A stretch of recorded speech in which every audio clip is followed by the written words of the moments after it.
What is the most important idea that nobody talks about when it comes to the SAT? What is that one thing that you feel like you're missing? Watch my last two videos if you want to know strategy and actually figuring out how you can optimize every bit of time until the October SAT. But let's say you're already implementing that, you're working on it, and you retest your score and you actually do worse than before. After 2 weeks from now, or, if you've already been doing some sort of strategy, you don't see any improvement and you feel like quitting, you feel like it's hopeless. What exactly are you missing, right?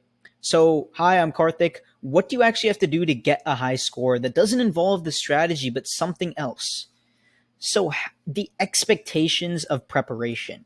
You know, I I'm hesitant to talk about this, but I'm going to do it anyway. I got this comment, and to the person that's commenting, don't feel bad. This is like, I do this and I'm pointing this out only because I genuinely want to help you, right? This is with the idea that if you listen to me, you will genuinely improve your mindset and get help. It is not a criticism of you, because I understand, because I used to think this way. I used to have the same exact thoughts and I realized that they're wrong. So I want to put you on the right path, like ultimately just faster than I was put on the right path. So I got this comment, and it was this idea that if I'm doing this amount of work until this day, which is when my SAT is, will I get my dream score of this? Is this realistic? Right?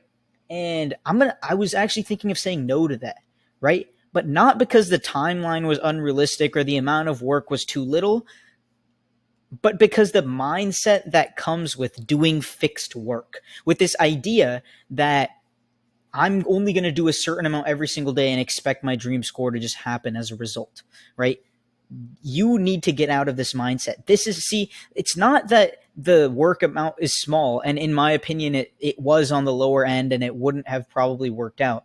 But I think that it wasn't the idea that the work was small, but it was the fact that this person was only willing to do a certain amount of work per day, that was their limit, and they wanted to get the difficult score, what 99% of students don't achieve in 2 hours a day. That's what they wanted to do, things that they wanted to be ahead of 99% of students while putting in the work of probably the average 50%. And that's the problem with this fixed mindset of work, that you want to be able to use all the time given to you, especially if your SAT is in October, to maximize your results, right? You need to get out of this mindset that it's only a certain amount of work per day, and that's like the goal you should set, right? So here's how you actually need to think. First of all, I already talked about this analogy in a previous video, but I just think it's so powerful, right? The amount that the SAT is going to impact your life, let's say, is like this, right? It's a very big range of time, but the amount of time you actually have to prepare for the SAT is like this. It's such a small amount of time in comparison to how much it's going to actually affect you. So why wouldn't you want to do everything in your power, everything in your will to do well, right? And you are already doing this if you have a good strategy, right? You understand what you want to do and you're trying to make your time as effective as possible. But why not improve the one factor that's beyond all, which is time itself? Do as much as possible, right? Have this mindset that you're not going to stop until you get what you want. You're going to relentlessly chase. You're not going to do this minimal studying BS. You're going to actually focus on putting in the work as much as possible, doing as much as possible, focusing on every single second of time and how you can optimize that. Because remember, this is the time. This is how much you have to prepare for the SAT. This is the impact of the SAT, right? The reason why I say this is I genuinely want you to do well. I don't make any money telling you to practice more. I don't make any money telling you to do better, do more effectively, think in a better way for the SAT, right? I actually want you to just focus on not quitting until you get what you want, and like taking the SAT, you might have to take it multiple times. And here's what they actually don't tell you, right? You might think that for, specifically for American colleges, like you might think that your SAT deadline is a like certain date. You have to submit it before you get in, like before you apply, right? And that's the case for a minority of schools. Most schools actually allow you to submit your SAT score, right? If it comes out after you've taken after you've submitted your college exam and you've taken the test and the results come after, you can actually input it in the portal, right? You can actually input your test scores in their portal during their grading period, as long as it's in that grading period. And you can look that up on the college website and see if your college allows you to do that. In that case, you can apply early action or early decision and submit your scores late, right? You can and still have it be considered, right? So know that you actually might have more time than you think. And on top of that, why wouldn't you want to do well? Why wouldn't you want to maximize as much time as possible? Instead of thinking of this idea that I'm only going to do X amount of work over X amount of days and expect my score to go up radically, just think, I'm going to give it my all. At the end of the SAT testing period, when I can't take it any longer, I'm going to be proud of the fact that I tried every single moment to prepare for the SAT. I've really put it in my all, and there's almost nothing else I really could have done to improve my score. I exhausted all my resources. I used every single question at my disposal. I talked to everybody that I could, and I used everything in my hands. I used everything in my potential. I want you to think like that by the time you're done with your SAT. So here are some things, just that entire meta concept is something that you should think about constantly. But what are some things, you can do, right? For a high score tomorrow, what can you do that's going to improve your score that doesn't have to do with the SAT, that you can apply externally, right? Accountability partners. And not just for the sake of they're going to keep you accountable for when you say you're going to work and you're going to do work. It works even better if this person is also taking the SAT, their competition. Create a little idea of friendly competition, help each other, right? It's because your high score isn't really going to affect someone else's high score. There's so many people, about 2 million in the US, that take the SAT every year. So it's really two people collaborating aren't really going to affect the curve or something. But, help your friends do better on the SAT. Create a little study group. Do some competition. I studied this much today. How much did you do? I put in this much work. I improved this point. Hey, guys, can you help me on this question? I don't know what it's right. Think about how much more work would you put in every single day if you had a group like this that was constantly pushing you to do more?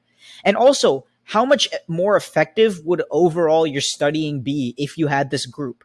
So, try to find this group, find people in class, just, a lot of people are taking the SAT. So find out, and you can also do this online, right?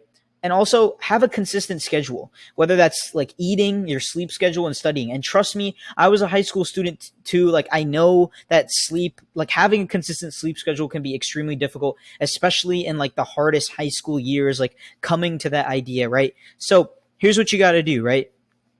You have enough time to make time for sleep now. You can sacrifice certain things, your social life, right? For 2 weeks, let's say, right? You don't need to get rid of it altogether. You can just severely reduce it just for a temporary amount of time, because you want to prioritize this for that amount of time, right? Just push them out for a little bit.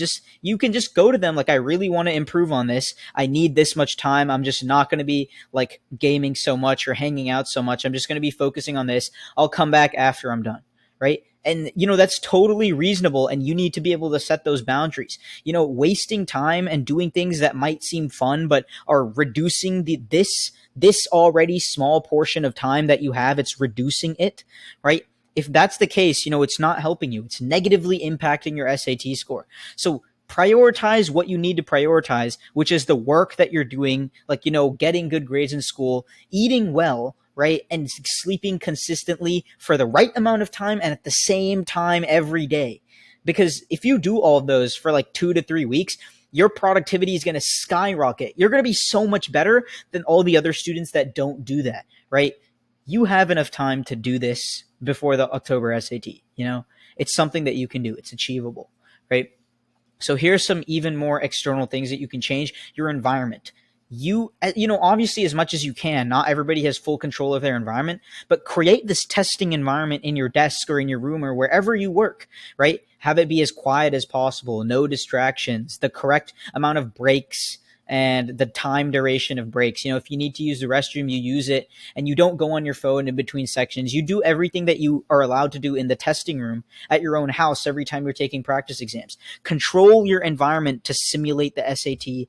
You're going to get like that's like an advantage for you. You're going to be better if you have that idea that you're going to influence your environment as much as you can, right?